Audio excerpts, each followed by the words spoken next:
Blood has a peculiar smell, metallic, penetrating. When it flows between your fingers, it seems thicker than you'd imagine, especially when it's your own father's blood. I'm sitting in this empty park now, looking at these same hands that once held his when I was a child, the same hands that later held something very different. These hands have a story to tell, a story about how a son can reach his breaking point when all he knows is pain. Would you judge me if you knew what I did? Maybe. But first, let me tell you what he did. My name is Michael. I'm 19 years old, and I just got out of juvenile detention, where I spent the last 2 years of my life. I'm sitting in this empty park because I still can't face the walls of my house for very long. I need the open sky above my head to breathe without feeling like I'm suffocating. People in my town know me as the kid who attacked his own father. Some call me a monster. Others call me pitiful.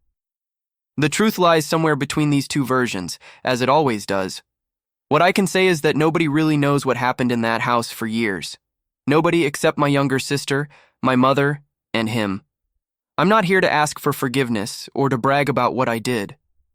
I'm here to tell my side of the story, the version that the judge heard but was suppressed by the lawyers and by the comments of people who never set foot in my house after the doors closed. All I ask is that you don't judge me until you've heard everything.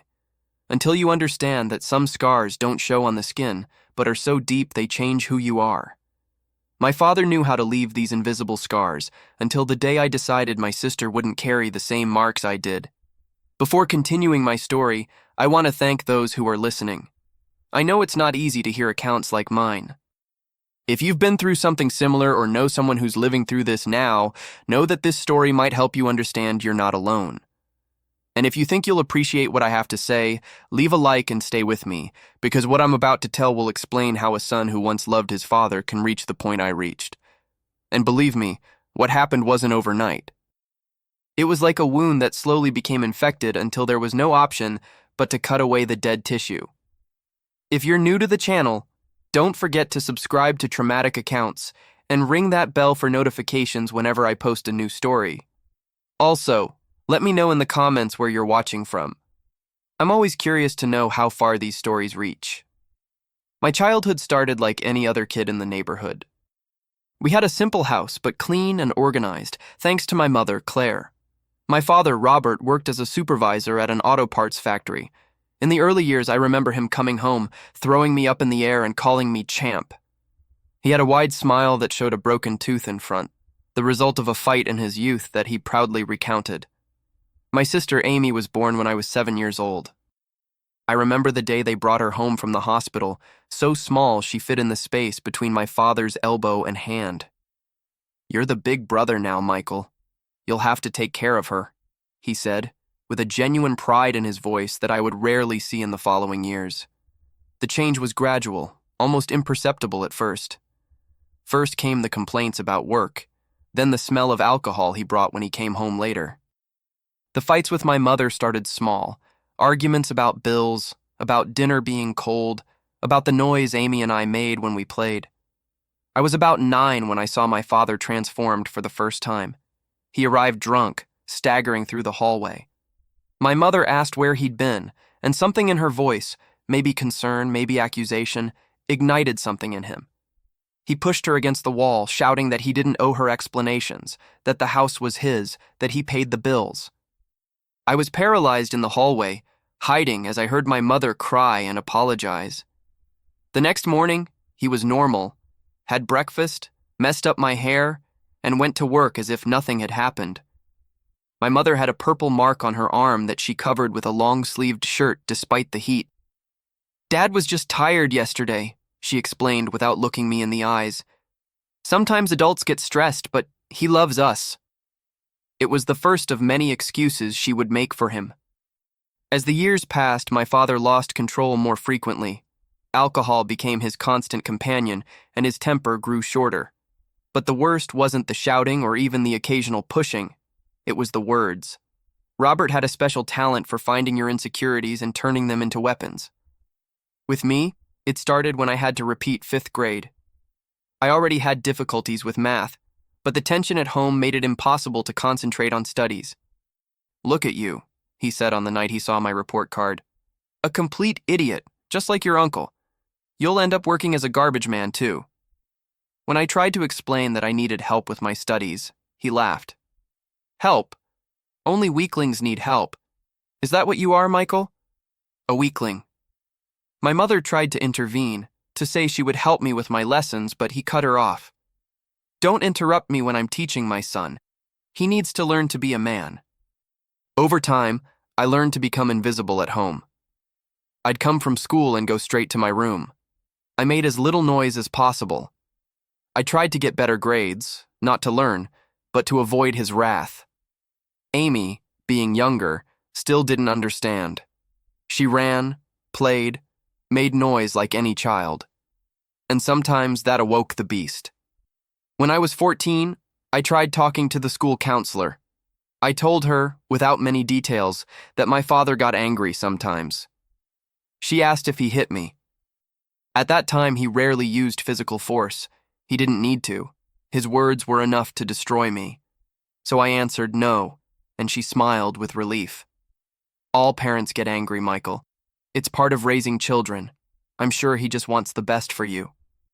That day, I learned that adults didn't want to see what happened behind closed doors. It was easier to pretend everything was fine. At home, my mother became increasingly submissive, more faded. She had been a beautiful woman, with an easy smile and long hair that smelled like coconut shampoo. Now she walked with her head down, spoke softly, jumped when we heard my father's car parking. I tried talking to her once when we were alone. Mom, why don't we leave? She looked at me with frightened eyes, as if the walls could hear and tell him later. Don't talk like that, Michael. Your father is a good man. He just has problems.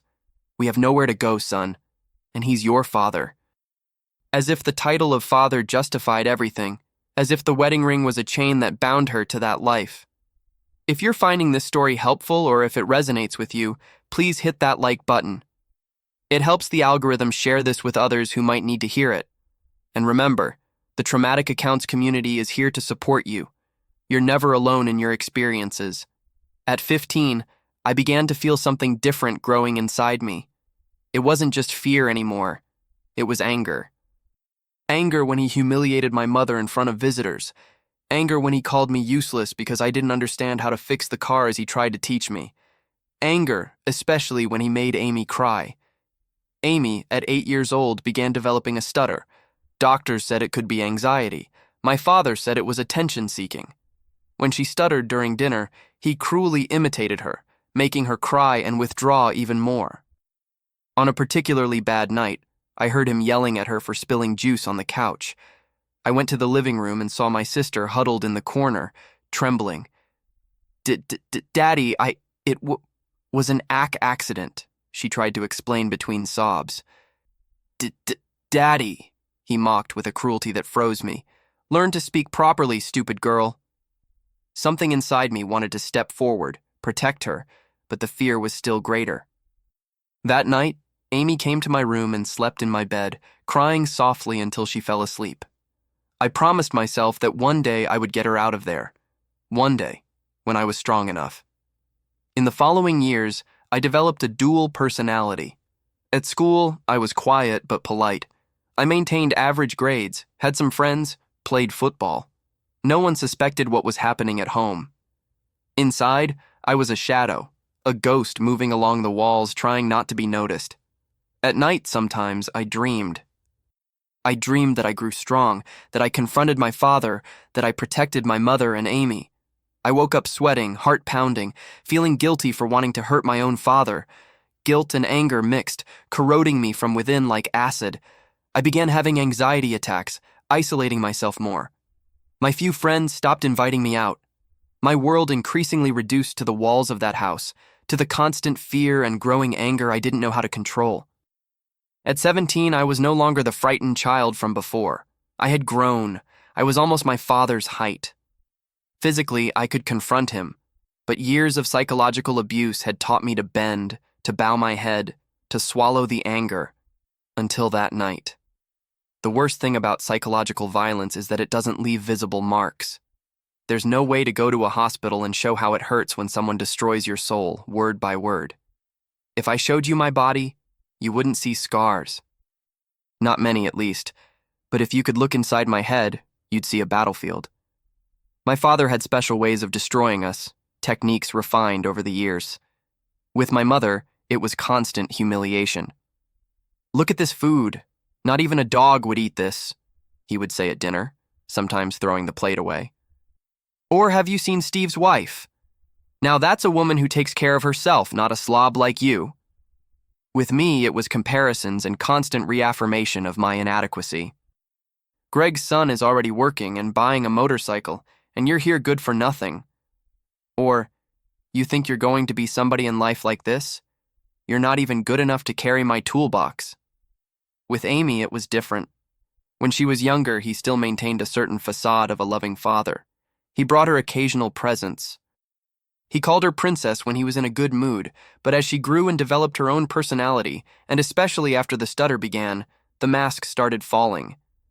The worst part was that he knew exactly when and how to attack. He had a sixth sense for detecting when we were most vulnerable, when we had some hope, and then crushing everything. In my last year of school, I had a literature teacher who saw something in me. Mr. Rodriguez noticed I wrote well and encouraged me to participate in an essay contest. For the first time, I felt that maybe I had some talent, something that belonged to me. I worked on that essay for weeks in secret. When I made it to the finalists, Mr. Rodriguez called our house to talk to my parents, excited about my potential. Unfortunately, my father answered. That night, he called me to the living room. There was something in his eyes that I knew well, that cruel gleam he got when he found a new way to hurt me. "So, you want to be a writer?" he asked with a smile that didn't reach his eyes. "The teacher called, all excited about the little genius I have at home."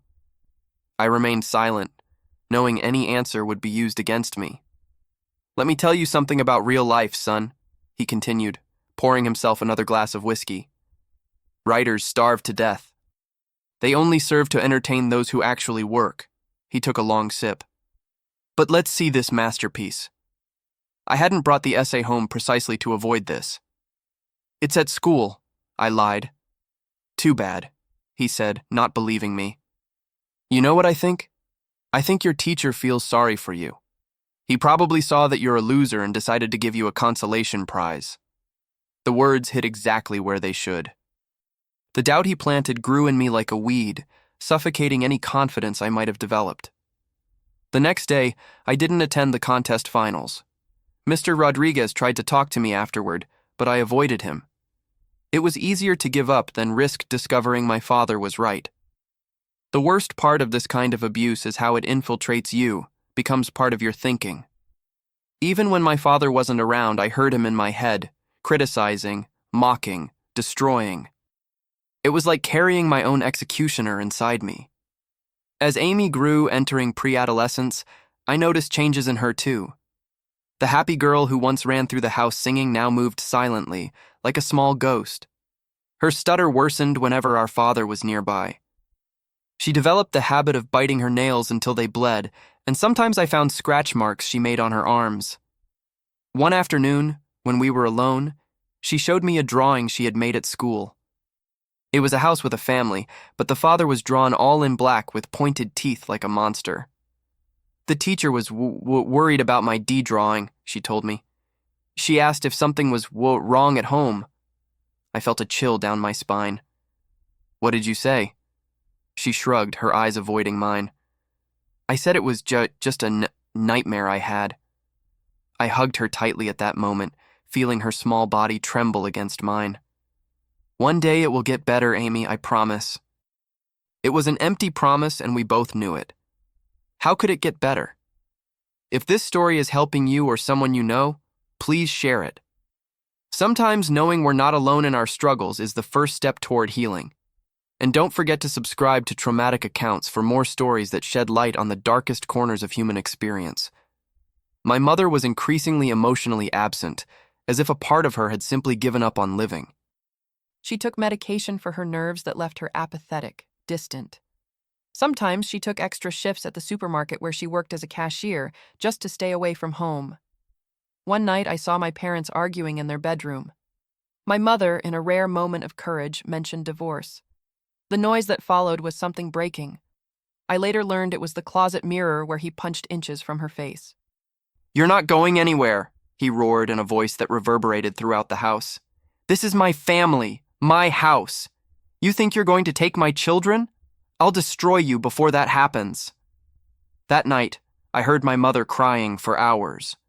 The next morning, she had a different look, the look of someone who understood they were trapped. It was around this time that I started thinking about ways out. I planned to run away several times, but how could I abandon Amy and my mother? I thought about reporting my father, but who would believe me? He was respected in the neighborhood, always polite with the neighbors, always ready to help with a repair here and there. In public, he was the dedicated father, the hard-working husband. It was only at home that the monster appeared. At 17, I had my first girlfriend, Julia. She was in my class, a sweet girl who saw something in me beyond the quiet boy at the back of the room. For a few months, I experienced moments of near normalcy. When I was with her, I could briefly forget the reality that awaited me at home. It was a mistake to bring Julia to meet my family. My father behaved well at first, charming and funny, but after a few beers, he started making comments that left me frozen. "So, you like my son?" he asked her with a strange smile. "I don't know what you see in him, but you seem smart." "Too smart for him, in my opinion." Julia laughed uncomfortably, thinking it was just an awkward joke, but he continued. "Michael has always been kind of slow, you know. Since he was little. Teachers always complained. I think he takes after his mother's family." Each word was a knife inserted carefully to cause maximum damage. I saw Julia's confused look alternating between me and my father, not understanding the casual cruelty with which he humiliated me. After that day, our relationship changed. She began to look at me differently, with a mixture of pity and discomfort. We broke up 2 weeks later. She said she needed to focus on her studies, but I knew the truth. No one wants to get involved with a broken family like mine. The isolation grew. At school, my last friends gradually drifted away. I rarely smiled, rarely participated in anything. My body was there, but my mind was always on alert, always worried about what awaited me at home. At night, I began having recurring nightmares. I dreamed I was drowning in a dark well while my father watched from above, laughing. I woke up sweating, heart racing, often stifling a scream so as not to wake Amy, who now frequently sneaked in to sleep in my room when she was afraid. The breaking point came when I discovered Amy was hiding something. She was even more withdrawn, avoiding wearing certain clothes. One day, entering the bathroom without knocking, a mistake in any house but especially in ours, where privacy was a rare luxury, I saw her changing clothes. On her back were marks, not many, but enough to make me stop at the door. Horrified. "What's that, Amy?" She turned quickly, covering herself with the towel, her face red with shame and fear. Nothing, Michael." "Amy, who did this to you?" Her eyes filled with tears, but she didn't answer. She didn't have to. We both knew. At that moment, something crystallized inside me. The anger that had been growing for years found a focus, a purpose. My fear began to transform into something more dangerous: determination. "He won't touch you again," I promised, hugging her as she cried silently. Never again. That was a promise I was determined to keep, no matter the cost. Before continuing, I want to thank those who are following my story so far. I know it's not easy to hear accounts like this, but it's important for people to know what happens behind the closed doors of houses that seem normal from the outside. If you know someone going through something like this, don't ignore the signs. Sometimes, a little attention, a word of support, can be the difference between someone surviving this kind of hell or not. Remember to leave a comment sharing your thoughts or experiences. The Traumatic Accounts community is built on the understanding that there's healing in shared stories, even the most painful ones. The days that followed were strange. Externally, nothing had changed. My father continued with his verbal abuse. My mother remained apathetic. Amy remained frightened. But inside me, something had fundamentally transformed. The The fear that had paralyzed me for so many years began to dissipate, replaced by an icy clarity. I began to observe my father with different eyes. I noticed how he stumbled after drinking, how his reaction time was slower, how vulnerable he was at certain moments. I began to plan, to consider possibilities that would have been unthinkable before. The day that changed everything started like any other Saturday. My father had gone out in the morning to take care of some business, which usually meant drinking with friends at Joe's bar. My mother took advantage of his absence to take Amy to the dentist. My sister's stutter had affected her bite, and she needed braces. I stayed home alone, sitting on the porch, watching the quiet street of our neighborhood.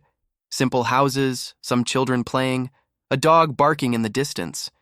It all seemed so normal, so peaceful. How could such different worlds exist just feet apart? Outside, normalcy. Inside our house, a minefield of constant terror. They returned in the early afternoon. My mother exhausted, as always, Amy with her new braces that made her look even younger and more vulnerable. She smiled at me, a smile made awkward by the metal in her mouth. "It looks so different, right?" she asked insecurely. "You look beautiful," I replied, messing up her hair. "You're going to have a movie star smile." My mother went to lie down. The medication made her drowsy, and she took advantage of any moment of my father's absence to rest. Amy and I stayed in the living room, watching a cooking show she liked. For a few hours, we had an almost normal afternoon, the kind that normal families have every day without even realizing how lucky they are. We heard my father's car before we even saw it, the engine roaring too loudly, braking abruptly in front of the house. Immediately, I felt Amy stiffen beside me. My own body responded automatically, muscles tensing, breathing faster, the conditioning of years of abuse. He came in staggering, slamming the door hard enough to make the window glass shake. He was drunk, but not in the cheerful, talkative stage. He was in the dangerous phase, bloodshot eyes, face contorted into a scowl, unpredictable movements. "Where's your mother?" he asked without greeting. "Sleeping," I replied, keeping my voice neutral, avoiding provoking him. He grunted something unintelligible and went to the kitchen. I heard the refrigerator opening, then a bottle cap being opened. More alcohol, the last thing he needed. Amy huddled beside me, eyes fixed on the TV, but she wasn't really watching. She was in survival mode. "Don't move, don't make noise. Maybe he'll ignore you." My father returned to the living room, beer bottle in hand, and threw himself into the armchair. His eyes scanned the room until they rested on Amy, noticing the new braces in her mouth. "What the hell is that on your face?" he asked, his voice harsh. Amy swallowed hard. My new braces, Dad." "Braces? Who authorized this? Do you know how much that crap costs?" "We went to the C Community Clinic," my mother replied, appearing at the bedroom door, drawn by the argument. "It's through Medicaid, Robert. It didn't cost anything." He laughed, a humorless sound. "Nothing. And you think my taxes are what? And now we have to put up with her looking even uglier with her mouth full of metal." I saw Amy's eyes fill with tears, her lower lip trembling. "She doesn't look ugly," I said before I could stop myself. "The braces will help with her bite." My father turned his eyes slowly to me, like a predator noticing prey moving. Look who decided to have an opinion, the defender of the weak and oppressed. He took a long sip of beer. "She only has that crap in her mouth because of the whining about stuttering. If you had disciplined her properly from the beginning, we wouldn't be wasting money on this garbage." "The stutter has nothing to do with the braces," I tried to explain, feeling the familiar pressure in my chest that always arose in these situations. The dentist said, "Oh, now you're a doctor too?" he interrupted, rising from the armchair. "Everyone in this house has become an expert, except me." "Is that it?" The air became dense with familiar tension. My mother took a hesitant step forward. "Robert, please, you're tired. Why don't you rest a bit?" It was the wrong thing to say. His face turned red with anger. "Don't tell me what to do in my own house, you useless woman. I work all week to support you, and this is how you thank me with disrespect." He advanced toward my mother, who instinctively backed away. Amy suddenly stood up, startled by the abrupt movement, and in the process knocked the remote control, which fell with a clatter on the ceramic floor. My father turned to her like an enraged bull. "You can't do anything right, you little brat. Besides being ugly and a stutterer, you're clumsy." Something in his words, in the gratuitous cruelty directed at my innocent sister, ignited a fire inside me. I stood up too, positioning myself between him and Amy. "Don't talk to her like that." My voice came out firmer than I expected. My father stopped, surprised for a moment by my tone. Then his face contorted into a cruel smile. "Well, well, the chicken decided to crow. You think you can face me, boy? I'm just asking you not to talk to Amy like that. She didn't do anything." He took a step toward me. I could smell the alcohol on his breath. "I talk however I want to, whoever I want in this house, understand? Or do I need to remind you who's in charge here?" I should have stayed quiet. I should have lowered my head as I always did. But something had changed in me. The marks on Amy's back, the years of terror, the constant fear, all of it boiled inside me.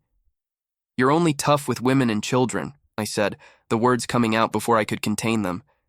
"It's easy to be a man that way, isn't it?" It was as if I'd flipped a switch. His face froze for a second, processing what he'd just heard. Then, the explosion. "You son of a bitch!" The first blow came too fast for me to dodge. His fist hit my face with enough force to make me stagger backward. The metallic taste of blood filled my mouth. I had bitten my tongue. "Robert, no!" my mother shouted, stepping forward. He pushed her so hard that she fell to the floor. Amy screamed, a high-pitched sound of pure terror that pierced through the chaos. My father turned to me again, his eyes injected not only with alcohol, but with a rage that had been fed by years of frustrations, of a life that hadn't gone as planned, of a fragile masculinity that only asserted itself through domination. "You think you can challenge me in my own house?" he roared, advancing. "I'll teach you a lesson you'll never forget." The second blow hit my stomach, expelling all the air from my lungs. I fell to my knees, trying to breathe. Through the pain, I heard my mother begging, Amy crying, and, above all, my father's voice, a storm of insults and threats.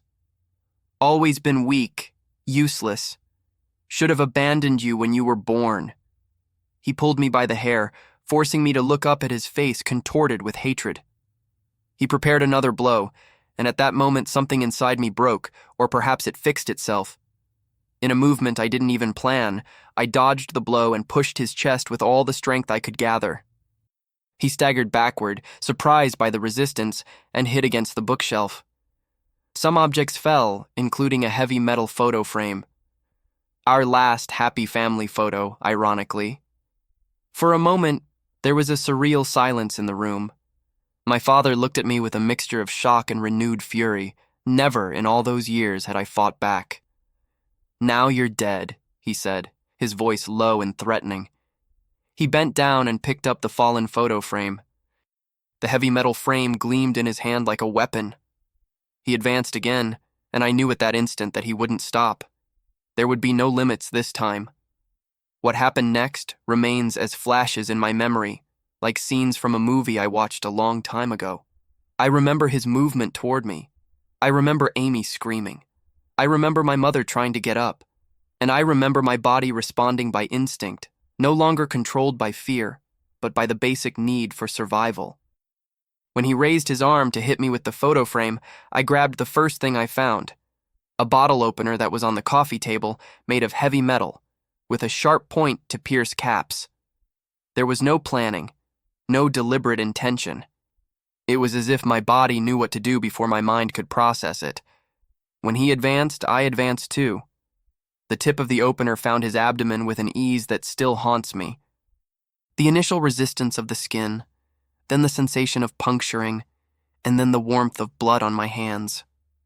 His eyes widened, not from pain initially, but from shock. A shock that mirrored my own. For a moment, we stood there connected by that metal object, like a macabre sculpture frozen in time. What was he beginning to say? but the words turned into a gurgling sound when I removed the opener. The blood came next, much more than I imagined possible. He looked down at the dark stain spreading rapidly on his shirt and then back at me. In his eyes, I saw something I had never seen before. Vulnerability, fear, confusion. He fell to his knees, hands pressing the wound, looking at me as if he didn't recognize me. "Michael," he said, his voice suddenly weak. "What have you done?" I was paralyzed, the opener still in my hand, dripping red onto the light-colored carpet in the living room. The reality of what had just happened took time to register. It wasn't like in the movies where someone gets stabbed and keeps fighting. He was there, my father, the man I feared more than anything in the world, on his knees, suddenly looking small and old. It was my mother who acted first, running to him, pressing a cloth over the wound, shouting for me to call an ambulance. Amy was leaning against the wall, huge eyes in her pale face, hands covering her mouth to stifle her sobs. I remember calling emergency, giving our address in a voice that didn't seem like mine. I remember looking at my hands as I spoke, seeing the dried blood beginning to crack in the creases of my skin. The paramedics arrived quickly. Then came the police officers. Questions, lights, voices. Everything seemed distant, as if I were observing through thick glass. I was put in the police car while my father was taken in the ambulance. My last view of him was his pale face on the stretcher, an oxygen mask covering his mouth, his eyes closed. I didn't know until the next day that he had survived. The bottle opener had punctured his liver, causing significant internal bleeding, but it didn't hit any vital organs. Emergency surgery saved his life. I was kept at the police station in a juvenile detention cell. It was there that reality finally hit me with full force. I had stabbed my own father. No matter the years of abuse, the terrors we lived through, to the outside world, I was the monster now. The legal process that followed was a fog of terms I barely understood. Self-defense, attempted homicide, aggravating factors, mitigating circumstances. I was represented by a public defender, a tired man with a folder too full of cases like mine. My mother came to visit me once before the trial. She looked like she had aged 10 years in a few days, hollow eyes, gray skin. She sat across from me in the visiting room, her hands trembling. "How's Amy?" was the first thing I asked. "Is she with my aunt?" She nodded without looking me in the eye. "She's not sleeping well, having nightmares." I felt a pang of guilt. I had tried to protect my sister, but ended up traumatizing her even more. "And him?" I asked, unable to say, "Dad." "He'll survive," she answered, her voice neutral. "He's staying at his brother's house recovering." We sat in silence for a moment. There were so many things I wanted to say, ask, explain, but the words seemed inadequate, insufficient. "Why, Michael?" she finally asked, her voice breaking. "Why did you do this?" The question hit me like a punch. After everything we had lived through, everything she had seen, she still needed to ask. "You saw what he did to Amy," I replied, trying to keep my voice controlled. "You saw the marks on her back, and you know how he was with us every day for years." My mother closed her eyes, tears streaming down her aged face. "He's your father, Michael. Your father." At that moment, I understood she would never admit, perhaps not even to herself, the extent of what we had lived through. There was a part of her that was so broken, so conditioned to the abuse, that she couldn't see reality clearly. It was easier for her to see me as the aggressor than to admit she had failed to protect us all those years. "Yes," I replied, my throat tight. "He is my father, and I am his son, perhaps more than either of us would like to admit." She stood up abruptly, as if my words had burned her. "I'll do what I can for you," she said without looking at me. "But I don't know if I can forgive you for what you did to our family." And with that she left, leaving me with the crushing weight of understanding that to her I had broken our family. Not the years of terror, not the constant abuse, not my father's violence. Me. In court, the story was told in clinical fragments. Medical examinations confirmed the marks of abuse on Amy. Neighbors testified about the screams they frequently heard from our house. My mother, pressured by the prosecutor, reluctantly admitted some episodes of domestic violence. My father appeared on the last day, still pale, still weak, but with the same hard look as always. He denied the most serious accusations, admitting only that he lost his patience sometimes and that perhaps he had been too severe in discipline. He painted me as a troubled teenager, ungrateful, violent, the black sheep of the family. I watched him speak, controlling the anger that threatened to consume me again. It was amazing how he managed to present himself as a victim, how he managed to manipulate the narrative even there under oath. When it was my turn to speak, I told everything. The years of verbal abuse, the attacks on my self-esteem, the constant humiliations. I told about the fear we lived with daily, about how nobody helped us, about how the system failed us at every opportunity. I told about the marks on Amy's back, about my mother's medication, about the isolation of our family, and finally about that afternoon. Amy's new braces, the insults, the fight, the photo frame used as a weapon. I explained that I didn't plan to attack him, that it was an act of defense in a moment of panic and desperation. I didn't want to hurt him, I said, looking directly at the judge. I just wanted him to stop, for everything to stop. In the end, I was found guilty of aggravated assault, but with mitigating circumstances due to the history of domestic violence. Being a minor at the time of the crime, I was 17 years and a few months. I received a sentence of 2 years in a juvenile detention center with mandatory psychological counseling. My father received no punishment for what he did to us over the years. Justice worked for me, but not for him. In the 2 years I spent detained, I learned a lot about myself and about other young people broken by the system, by family, by life. I had regular therapy for the first time, confronting the demons I carried inside. I finished my studies there with decent grades. I planned what I would do when I got out. Amy visited me a few times, always accompanied by my aunt. I never saw my mother again after the trial. Through Amy, I learned she had gone back to living with my father as soon as he recovered completely. Some chains are invisible, but no less real for that. As for my father, I never spoke to him again. Amy told me he was more restrained now, less violent. The fear of another rebellion perhaps kept him in line, or maybe coming so close to death had changed him in some way. I'd like to believe that, but I doubt it. I was released 2 weeks ago, at 19 years old. An adult now in the eyes of the law. A man marked by a past I never chose, carrying an uncertain future. Now I'm sitting in this empty park, watching the world go on around me. People walking, talking, living normal lives that seem to belong to a parallel universe to mine. I decided not to return to the house where I grew up.